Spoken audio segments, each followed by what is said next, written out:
thành tâm con lễ địa tạng vương. Ngài nguyện lớn phát ra cứu độ thế gian.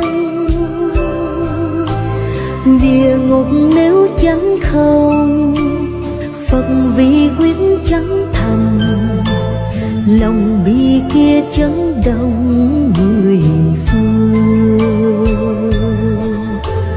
Người nhân gian nếu lòng thành tâm,